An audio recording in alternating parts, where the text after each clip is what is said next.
Chicken fry বানাবো তাই ready করছি। এই যে কাঁটা চামচ দিয়ে কেটে রাখতেছি। তারপরে এটাতে সব ধরনের মশলা দিয়ে আদা রসুন, একটু মরিচের গুঁড়া দিব, তারপরে সয়া সস দিব, সব কিছু একটু সস দিব, সব কিছু দিয়ে ম্যারিনেট করে রেখে দিব।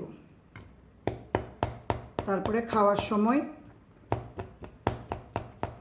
শুধু ভেজে দিব টেবিলে, কারণ এটা গরম গরম ভালো লাগে, ঠান্ডা হলে ভালো লাগে না।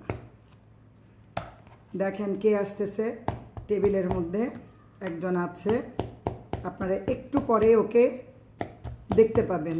অলরেডি চলে আসতেছে, দেখেন কান দুটা দেখা যাচ্ছে, দেখতে পাচ্ছেন আপনারা। দেখেন ও শিকারে বসেছে ধরার জন্য।